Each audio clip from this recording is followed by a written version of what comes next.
Bien, entonces, iniciando con lo que es nomenclatura, tenemos que saber que nomenclatura es simplemente nombrar compuestos. Ahora, para nombrar compuestos existen dos sistemas. Tenemos el sistema stock, que es el que se utiliza para casi todos los compuestos, y el sistema estequiométrico. ¿En qué momento usamos el sistema estequiométrico? Solamente cuando tenemos compuestos metálicos. Perdón, no metálicos. Solamente cuando los compuestos son no metálicos. Ahora, para poder nombrarlos vamos a hacer unas clasificaciones. En este caso, los primeros compuestos son los óxidos. Antes de empezar, recordemos que nosotros estamos trabajando con química inorgánica y solamente vamos a trabajar con compuestos binarios. Los ternarios y cuaternarios por el momento no los vamos a tomar en cuenta. Entonces, aclarando esto, empezamos con los óxidos. ¿Cómo reconocemos los óxidos? Muy fácil. Todos los óxidos terminan en oxígeno. Ahora, existen dos tipos de óxidos. Tenemos los óxidos metálicos, que es el oxígeno con la unión de un elemento metálico. Y tenemos los óxidos no metálicos, que son el oxígeno con la unión de un elemento no metálico. En este caso, los óxidos metálicos siempre se nombran, y también recordemos, de atrás hacia adelante. O sea, el primer compuesto que nombramos es el último que aparece escrito. Y los óxidos metálicos se escriben óxido de y el nombre del metal. En el caso de los no metálicos, utilizamos el sistema estequiométrico, que es la tablita que ustedes tienen en la guía de los prefijos de mono, di, tri, tetra, etc. En este caso tenemos este compuesto que sería óxido de níquel. Y dice que debemos escribir entre paréntesis el número romano con el que está trabajando el níquel. ¿Por qué? Porque resulta que el níquel está en esta lista que yo les di. ¿Ven? Solo vamos a escribir números romanos cuando los elementos metálicos sean estos. Si son otro tipo, no. Solo si aparecen en esta lista. Entonces, ¿el níquel aparece en esa lista? Sí. ¿Cómo sé que está trabajando con el 3? Porque recuerden que el 3 era del níquel, el 2 del oxígeno, cuando se intercambiaron los numeritos. En este otro caso tenemos óxido de estaño. El estaño aparece en esta lista y dice que tiene número de oxidación 2 y 4. ¿Cómo sé yo con cuál está trabajando aquí?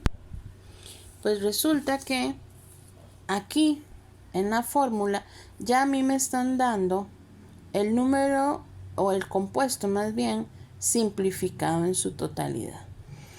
Entonces, si yo sé que el oxígeno siempre trabaja con una valencia 2, vean que el compuesto que me están dando es estaño O.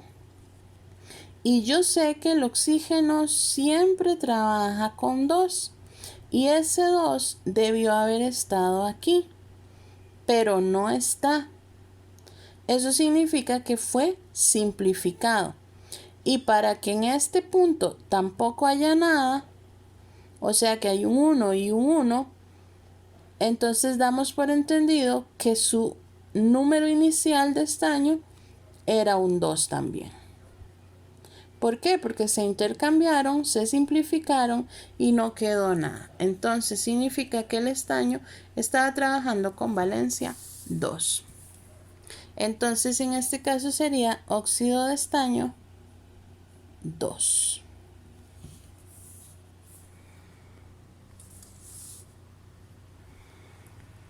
Y ahora tenemos en este caso el oxígeno y el yodo. El yodo es un elemento no metálico. Por lo tanto, este óxido es un óxido no metálico y utilizamos el sistema estequiométrico, donde dice que debemos utilizar los prefijos. Entonces, el prefijo de 7 sería hepta.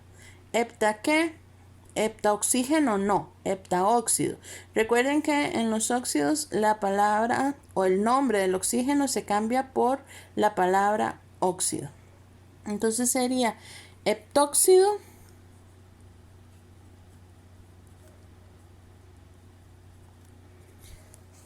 de, aquí tenemos un 2, entonces sería di qué, diyodo.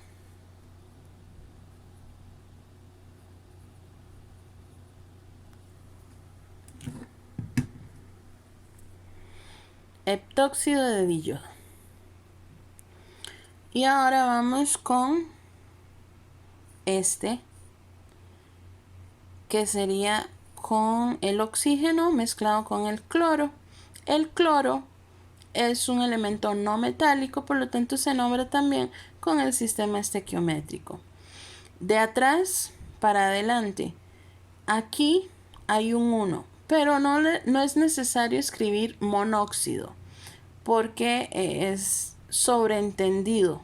Es muy pocos los casos en los que se utiliza el prefijo mono. Entonces aquí nada más diríamos óxido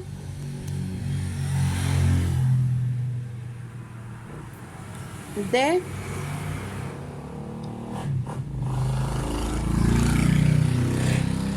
dicloro.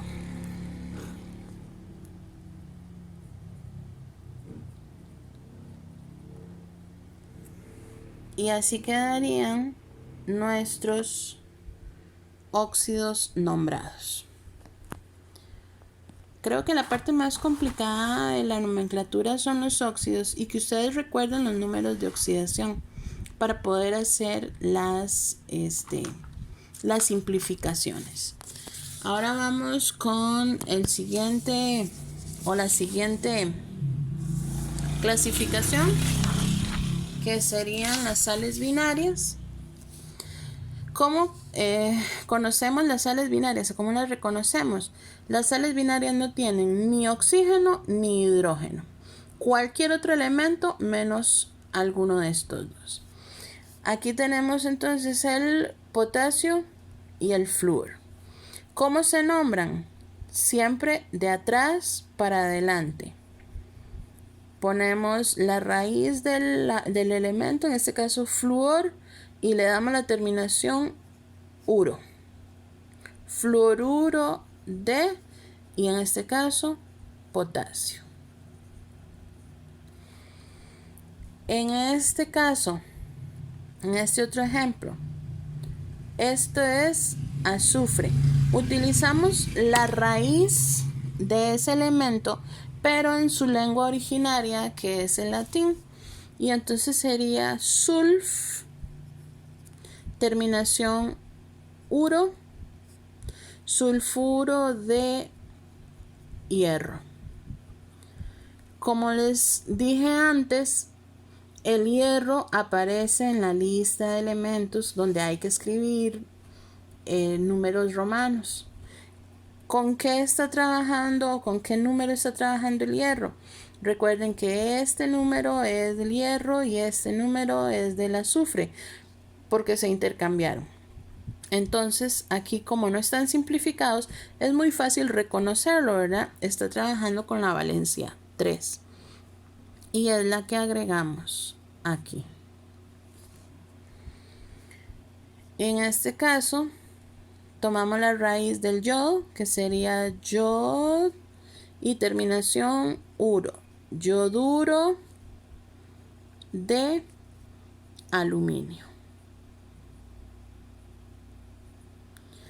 No tenemos que escribir en números romanos este 3 del aluminio, porque el aluminio no aparece en la lista que yo les di. Dentro de las sales binarias tenemos las sales binarias no metálicas, o sea, cuando hay dos elementos no metálicos que se unieron. En este caso tenemos CCl4. Yo hago la L así para no confundirla con una I. Y a veces en las copias, sobre todo en el aluminio y el cloro, se tiende a confundir un poco. Pero por eso yo hago la L de esta forma. Ya sabemos que como son sales no metálicas, los compuestos no metálicos se tienen que nombrar con el sistema estequiométrico. Entonces utilizamos el prefijo. El prefijo de 4 sería tetra. ¿Tetra qué? Tetracloro no. Tetraclor, porque son terminaciones uro. Tetracloruro de carbono. Y en este caso sería trisulfuro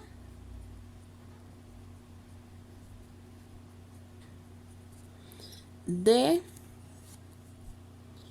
diarsénico.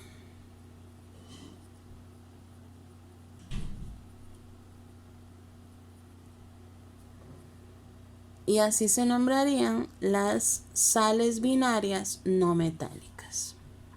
Okay, la siguiente clasificación son los hidruros. ¿Cómo los identificamos? Todos terminan en H, todos terminan en hidrógeno. Y son los más fáciles de nombrar. Ahí no hay mucho que ponerle, porque como el hidrógeno su valencia es 1, entonces todos los demás elementos van a tener sus valencias aquí. Sin ningún temor los escribimos y listo. En este caso sería hidruro de sodio,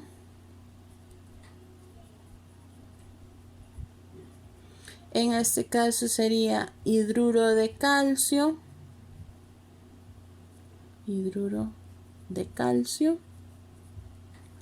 y en este caso sería hidruro de cobre.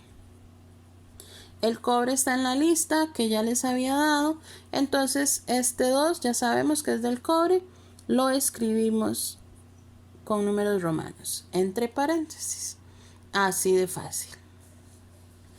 Ahora tenemos los hidrácidos. Los hidrácidos todos inician con H, es la forma en que los podemos reconocer. Mientras que los hidruros todos terminan en H, los hidrácidos todos inician con H. Y se clasifican en dos, en gaseosos o en líquidos. Siempre que tengamos un hidrácido gaseoso, va a tener entre paréntesis una G pequeñita o no va a tener nada. Y los líquidos o acuosos siempre van a tener entre paréntesis AC en pequeñito. Entonces en este caso, por ejemplo, si tenemos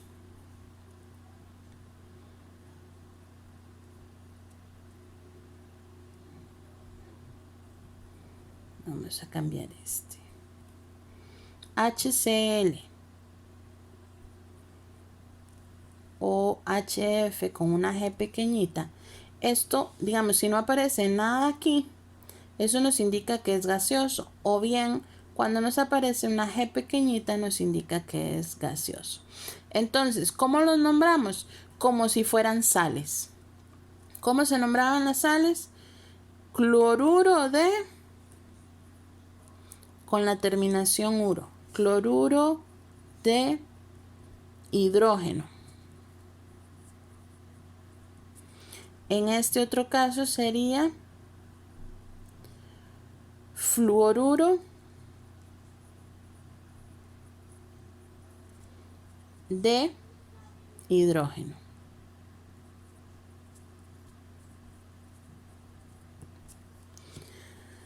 Y por último tenemos aquellos que son líquidos.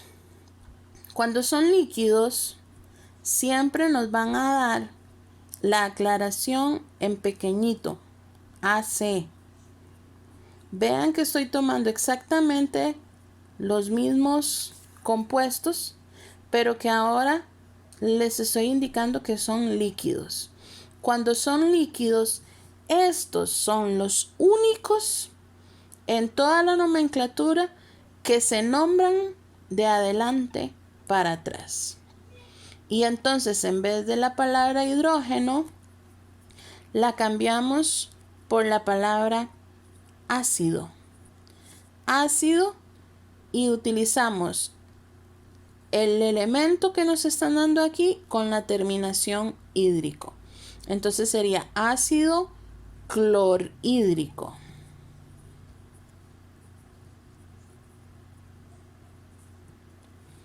En este caso, ácido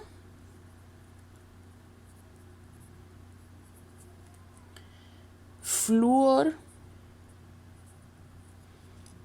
perdón, ahí no lleva H, tilde. Ácido fluorhídrico. Y así serían las diferencias entre los gaseosos que no tienen nada escrito, o bien una G minúscula en pequeñito, que se nombrarían con las terminaciones uro y siempre de hidrógeno. Y cuando son líquidos es cuando se rompe la ley de que se nombran de atrás para adelante, sino que estos son los únicos que se nombran de adelante hacia atrás, y sustituimos la palabra hidrógeno por la palabra ácido, y al siguiente le damos la terminación hídrico. Y eso sería todo lo que es con respecto a nomenclatura.